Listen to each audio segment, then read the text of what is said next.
Ceci est une alerte enlèvement des arts martiaux traditionnels français. Si et seulement si vous disposez d'informations susceptibles de permettre de retrouver la courtoisie, laissez un commentaire dans la section dédiée sous la vidéo. Votre mobilisation est essentielle. La survie des arts martiaux français en dépend.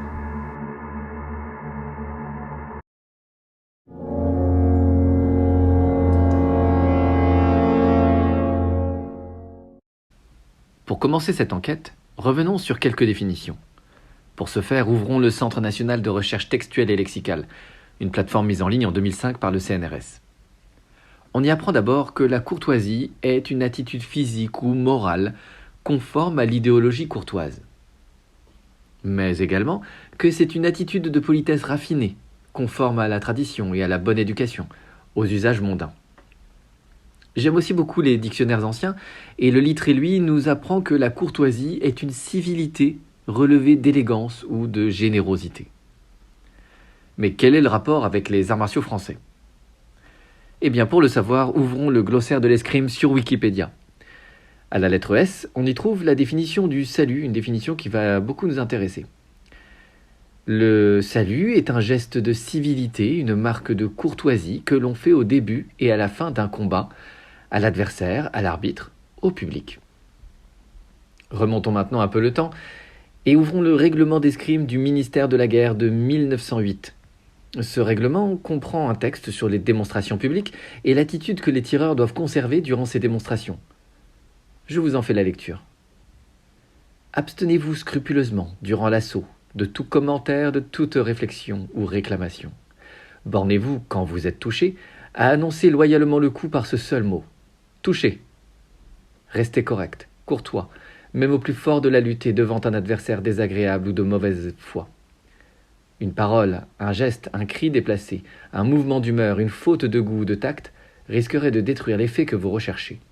Efforcez-vous d'affirmer votre supériorité, mais dans la mesure précise voulue par vous, et qui reste étroitement subordonnée à la situation respective des tireurs en présence, à la composition de la galerie, etc. Pour être maître de son adversaire, il faut commencer par être maître de soi.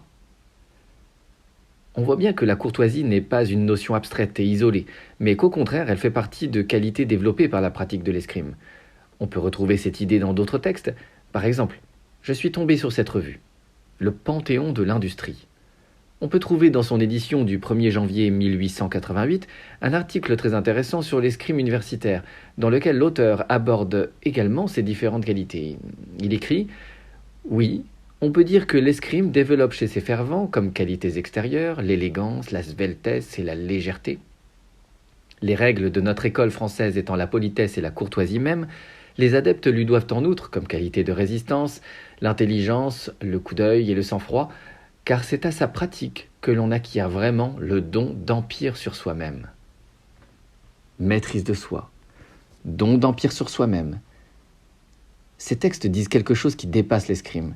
Il ne s'agit pas seulement de technique ou de tactique de combat, mais de développement de qualités humaines. Et cela, on le retrouve dans d'autres domaines que l'escrime. Dans l'Antiquité, des philosophes très célèbres ont tenté de définir ces qualités. Et je pense plus particulièrement aux vertus cardinales. Vous savez, ces vertus de force, de prudence, de justice et de tempérance. Et cette qualité de maîtrise de soi peut nous ramener plus spécialement à la vertu de tempérance. Dans sa République, Platon écrit « La tempérance est en quelque sorte un ordre, une maîtrise qui s'exerce sur certains plaisirs et certaines passions, comme l'indique, d'une façon que je n'entends pas trop, l'expression commune « maître de soi-même ». Dans son Éthique à Nicomaque, Aristote écrit à son tour que la tempérance est un sage milieu en tout ce qui regarde les plaisirs. Dans les tarots anciens, la tempérance est représentée par une jeune fille versant l'eau d'un récipient dans un autre contenant du vin. On peut y voir par exemple un sens d'atténuation, d'adoucissement de ce qui est trop excitant, ou encore une idée de dosage. Et quand j'y réfléchis, c'est exactement ce que me disait Maître Lafon. « Tu te jettes trop, tu t'écrases !» Il y avait dans ses conseils une idée de modération, de dosage, de mesure. Finalement, les amis, On l'a retrouvée, notre courtoisie. Elle est tout simplement là où il y a de la maîtrise de soi. Et on la trouve quand on replace les arts martiaux français dans leur contexte humain. Quand ils ne sont plus seulement un passe-temps, un loisir, les arts martiaux français prennent une autre saveur et on finit par y retrouver les valeurs dignes de ce nom.